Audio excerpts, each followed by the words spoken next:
my name is Andrea Ostergaard. I'm a program manager at Mpact, formerly Railvolution. So thanks for joining us today. And I am being joined with two of our National Steering Committee members, Thatcher Imboden, who is, has been on the committee a long time and is the Director of Community Development at Sound Transit, and Kelly Betterich, who also has been on the committee quite a long time and is the Investment Areas Manager at Portland Metro. So thanks to them both for joining us today.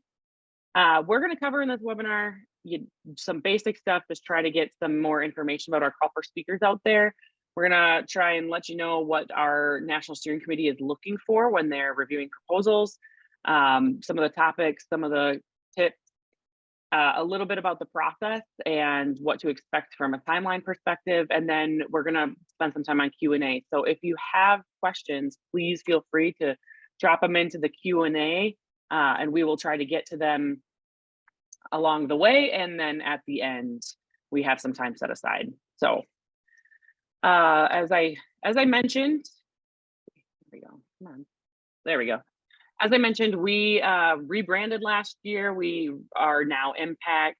We were formerly Railvolution. So our conference is the Mpact Transit plus Community Conference. We rebranded, but our mission and values remain the same. We focus on the whole community that's built around transit and multimodal investments. So housing, businesses, economic development, and the implications for health and safety, sustainability. Some of our big topics are equity and climate change as well, with the ultimate goal of increasing the quality of life for people and communities. We generally talk a lot about transit-oriented development, equitable transit-oriented development, everything related from transit, multimodal corridors, projects, policies, planning, design, engineering, and the implementation of everything from different transit modes, station design, mobility hubs, street design, and we always do it with people at the center and community at the center. So this year we are going to Phoenix for the first time ever. We're really excited to be there. And this is, our conference is a place to have fun, but also do some serious work and provide a lot of inspiration to keep doing this challenging work into the future. I want to say a little bit about who attends our conference generally. Most attendees and speakers tend to be transit, multimodal planners, a large percentage of city, county, regional, state government staff, nonprofit and community leaders, advocates and community-based organizations, developers, transit agencies, TOD, transit-oriented development managers, more and more new mobility and technology innovators, people using new technology, transportation engineers, and communication engagement professionals, foundation officers, and academics. So we definitely have a lot of people working in the field. The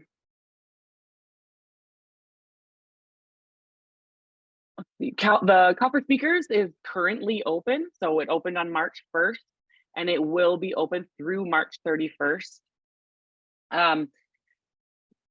Our National Steering Committee met in February to sort of craft the direction for the call for speakers and what they hope to see in proposals this year as we put together the content for the sessions at the conference this year.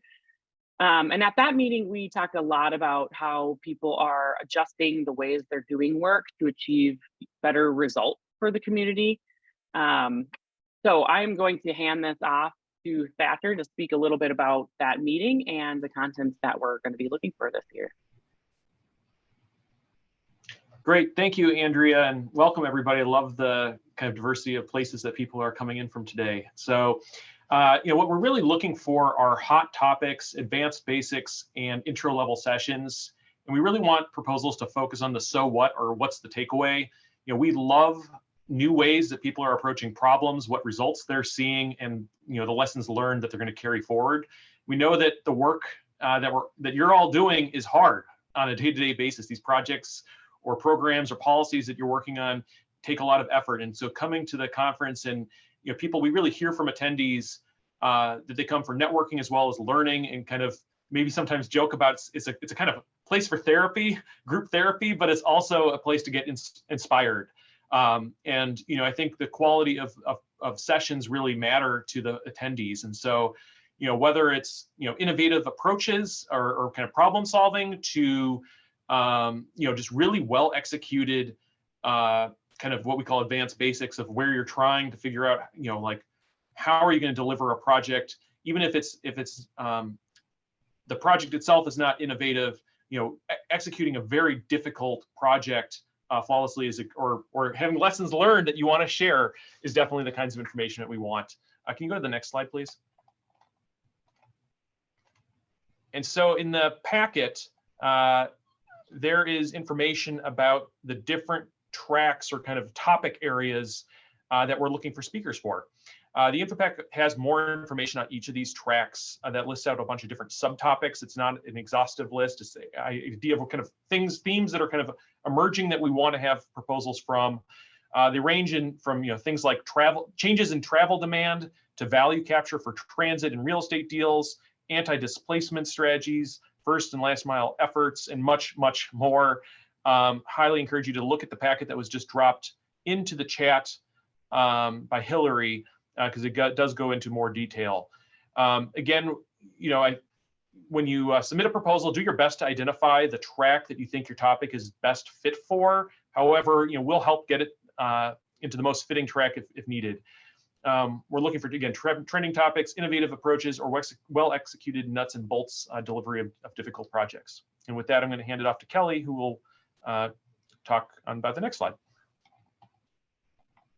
Thanks, Thatcher. So as you are thinking about the perfect content for our conference, there's a couple of ways for you to submit your information. So you could either choose to submit as an individual with the intention that we as sort of group members would then curate probably a group of speakers to talk about similar topics or topics that sort of belong together. Or you could choose to submit as a group panel. A couple of things to keep in mind with the group panels in particular is that you need to make sure that everybody that you submit is actually committed to going to the conference. Another thing to really think about is the various perspectives that are really important to bring to a panel. So thinking about that in terms of sort of seat at the table. So like to hear from agency folks, as well as community folks, as well as consultants, making sure that if you're putting a panel together, you have a diversity of lenses in terms of the topic that you're discussing.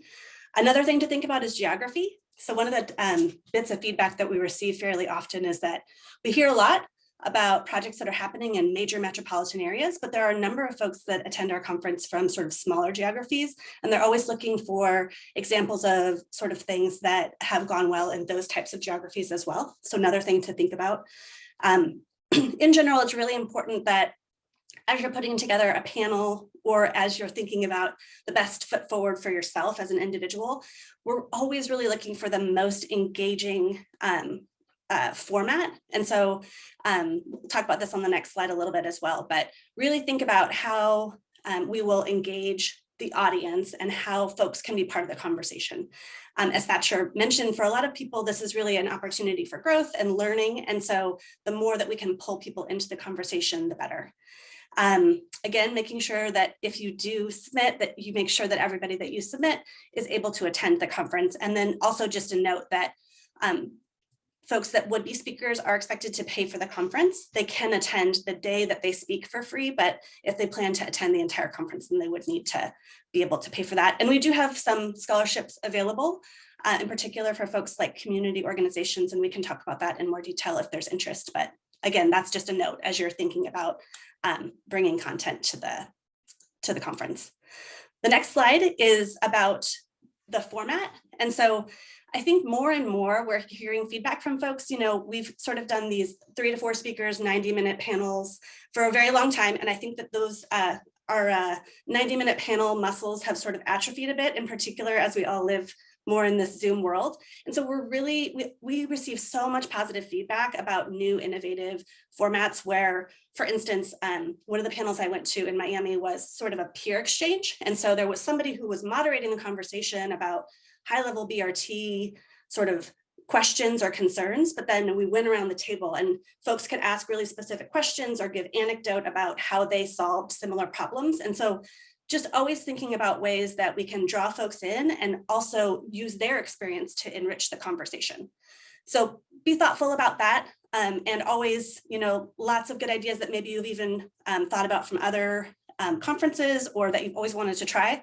We love innovation, so bring it and put it in the proposal. I'm going to hand it back to Andrea, who will talk a little bit about schedule.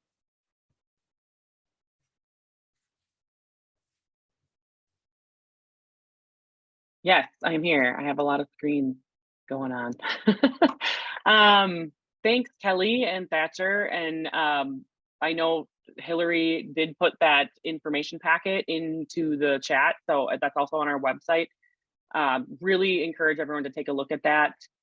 There's also a worksheet, so a Word document with all of the questions that are on the actual submittal form, the online submittal form, so that you can sort of gather your thoughts and gather the information and put together answer the questions, narrative, that kind of stuff. So do submit it online. We don't generally accept any paper ones, emails. So that's at our website, impactmobility.org/speakers.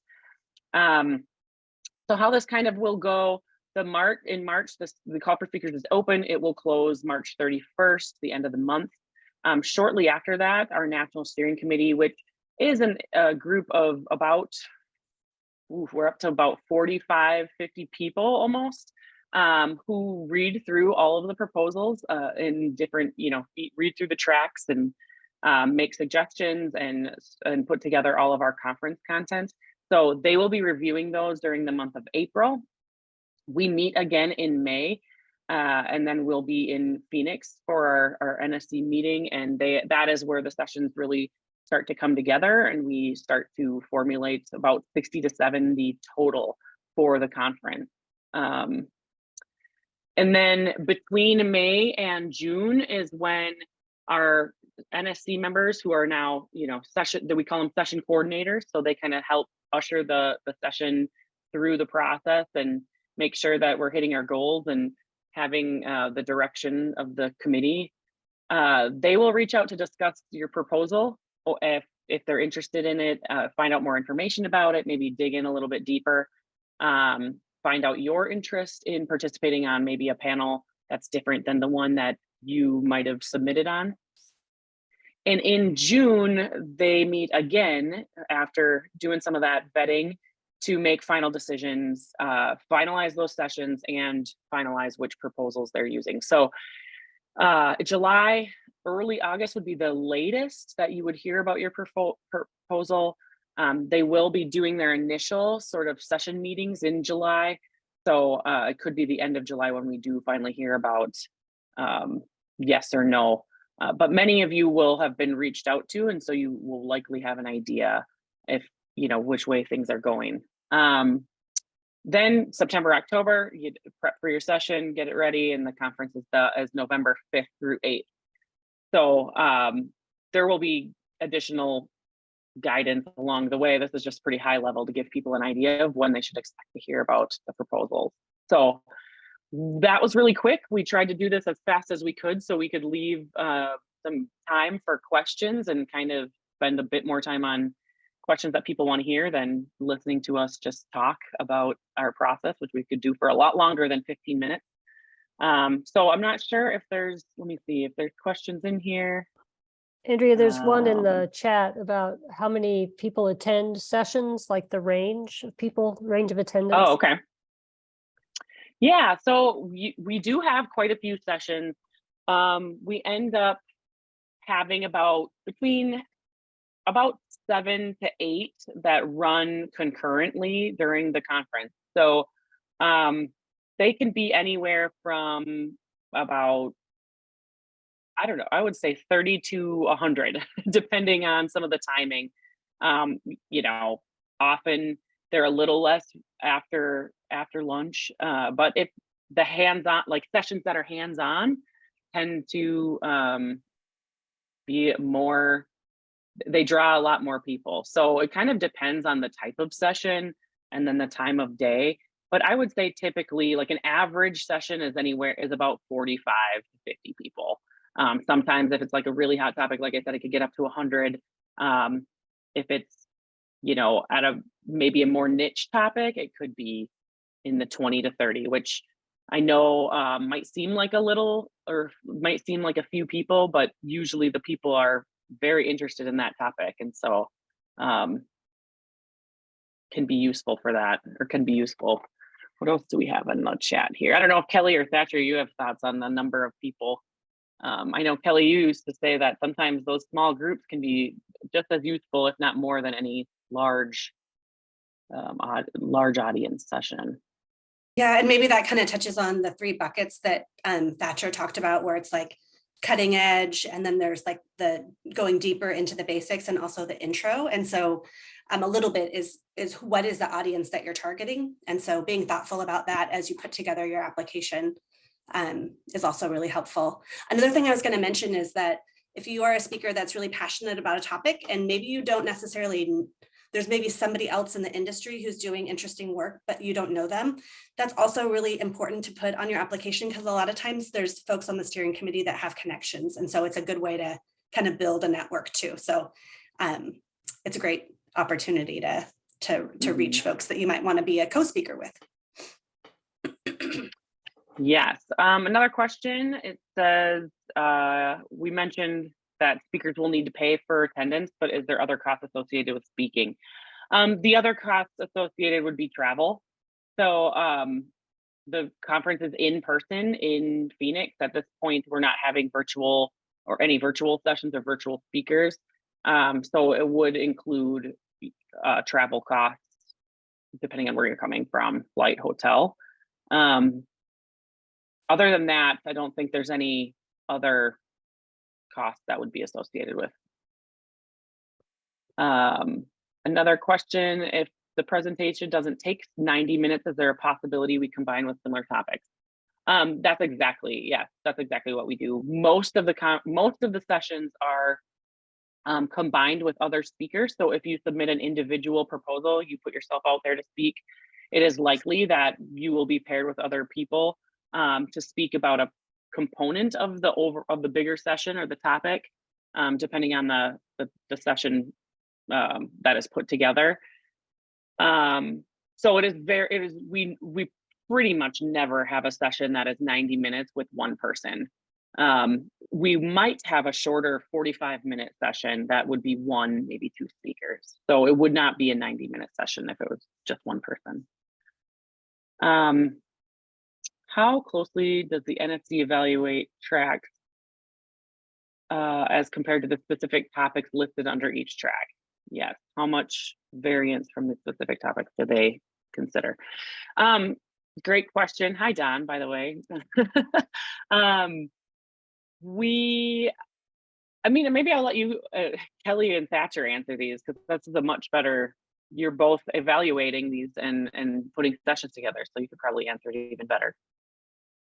Sure, I'll take a stab at it. I think in general, the description of each track is in the packet, and I think that's what we're tracking against. We have a bunch of different specific topics we've listed that we think are topics that are going to be of interest, that might be hot or what have you. I think we're certainly interested in hearing potentially things that we didn't cover. That said, there's some extremely niche topics that may not lend themselves to being a full session on their own, and it can be really hard to place those. And so I think it really is about how relevant is it going to be to potential folks from around the North America that are typically attending this conference, and to what degree does it reflect what the track is really trying to get at. And so we are kind of looking holistically at what we get in, and sometimes we're missing whole categories of subtopic, and we might end up kind of building out a session and have to go and do some recruitment if we don't have folks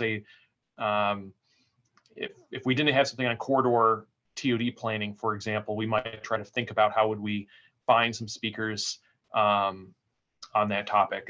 That's a recent example of where we didn't get a lot of proposals on that. Kelly, if you have anything to add. I think that makes sense. I should say too, just given where our industry's at, we come up with these topics early in the year, and by the time that the conference rolls around, there's always the potential that there's some things that are new that we should be covering. And so good to stay mindful. And if it's a great topic, it will make sense sort of regardless of our list. And I think ultimately, if you can address the sort of what was on that slide, the sort of so what, tell us the lessons that were learned and how this is applicable to another place, then we're open to a lot of topics, because people are always, like Thatcher said, looking for, advanced basic. We're trying to get some intro stuff that we can, attract people who are new to the industry. So I think if that's kind of the biggest thing I would say this year to focus on and in submitting those proposals. Question about, can I propose more than one session? Yes, you can. Feel free to propose different topics. We'll generally track on, that people who have submitted more than one. What we don't generally do is have more than one speaker. We try to really limit the number of times a speaker would speak. So it would be unlikely if you submit multiple proposals that you would have multiple speaking roles. We would likely choose the best one, or the one we felt you were most appropriate for. Will there be any evening tours or sessions? Not at this point that I'm aware of. We're doing, I know our local host committee, the wonderful people at Phoenix, or in Phoenix, led by Carol, who's here, Carol Ketcherside and Valley Metro. They are planning all of our mobile workshops right now. I don't think that there's any going into the evening, and we don't generally, most of our sessions end by 5 p.m. for the conference. What else do we got here? Let's see, where am I? Any specifics to avoid when submitting proposals?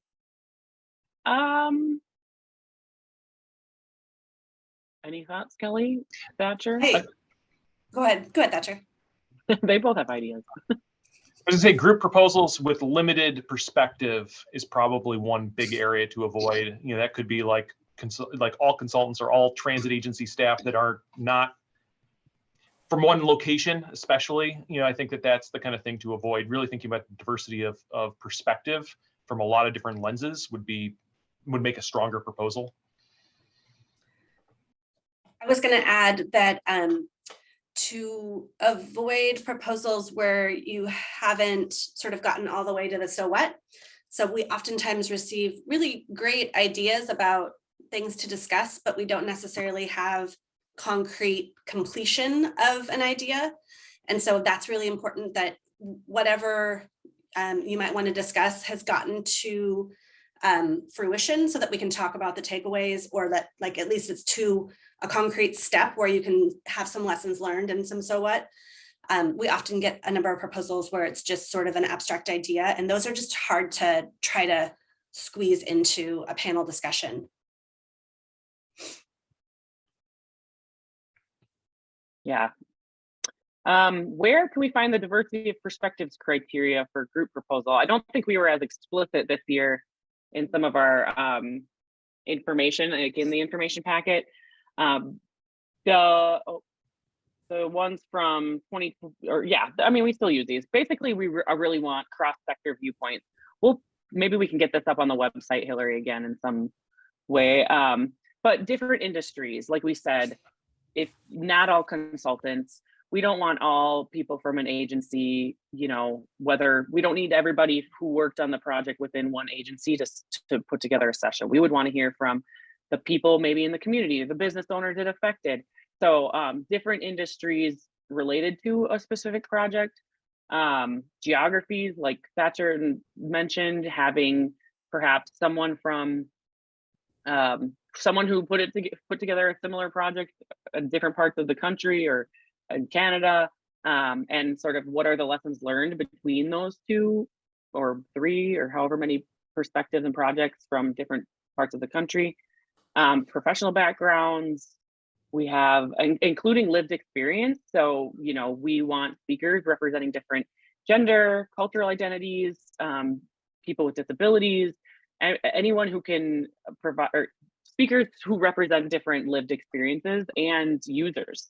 Often we talk about how nice it might be to have actually transit users on panels. So a lot of different perspectives so that we can see and glean the best solutions and lessons learned from any given project.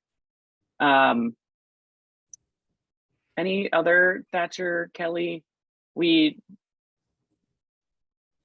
also people perspectives from you know, historically underrepresented communities. So any communities of color, those addressing structural racism, those types of, we want speakers from every background, walk of life. Oh, I can.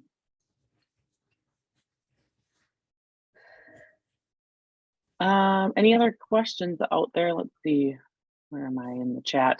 They're a little harder to track in the chat, but. There was a question about, it says slight ratio between rail and bus topics of sessions. Oh, we get to, these are your kiddos that we're seeing now, Andrea. Oh, oh no. They're beautiful.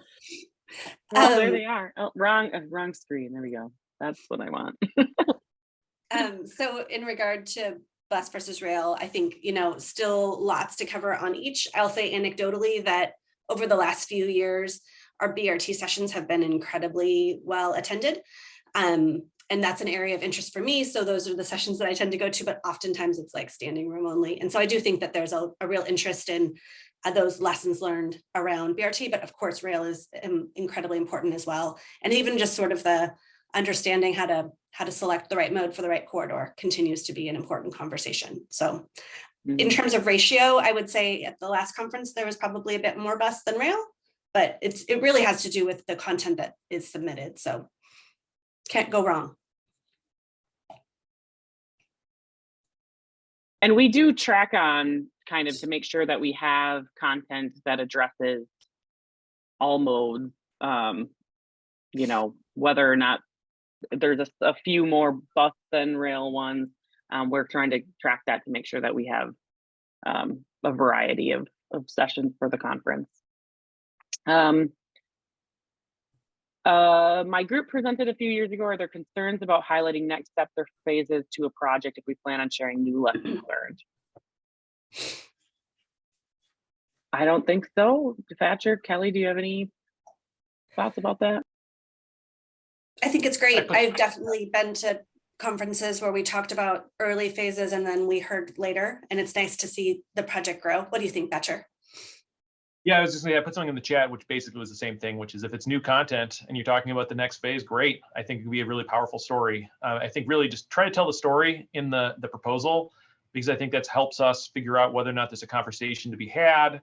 Because ultimately we're kind of curating a bunch of sessions. Sometimes we get great group proposals that makes nice standalone sessions, but oftentimes it's trying to figure out, you know, how are we going to cover what the tracks are trying to get at with a bunch of individual proposals, and trying to put together some sort of session that doesn't feel like a Frankenstein session, but like a really powerful opportunity to curate a conference. Because ultimately it's about, I think, people coming to the session, but we're trying to figure out how to get engagement between the attendees and the speakers, and trying just to create a, you know, some sessions are more successful than others at creating kind of an environment where people are really connecting with each other and sharing kind of the overall industry best practices, and the, you know, getting the business cards, you know, and all that kind of stuff that I think really makes the conference a powerful place to come.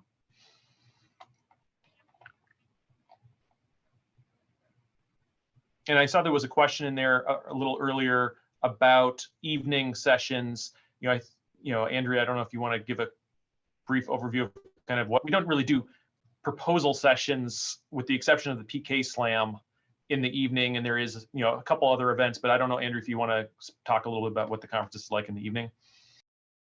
Yeah, and actually, thanks for bringing that up, because through this call for speakers process, we do often select some of our PK Slam, which is the Pechacucha Slam for those who have not been before, which is short presentations. They're usually pretty, they can be funny, they can be a little off the wall.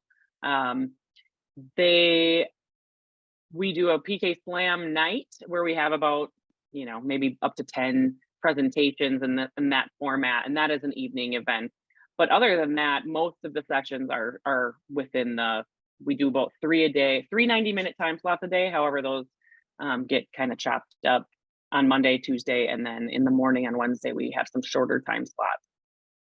So we don't really do many sessions in the evening, just the PK Slam. So if you are interested in doing that, throw your name in, or if you know someone, you know, you can submit through this call for speakers process for that as well. Any other questions that anyone that I missed on the chat or anything? If not, we are at Central 1:32. So I can wrap it up unless there's any last comments from Thatcher or Kelly or advice for everyone. You got it all out there. Thank Closing you for taking the thoughts? time. Yeah, thank you. It's only, the conference is as strong as the folks that are presenting and attending, and we really would love your proposals and come join us.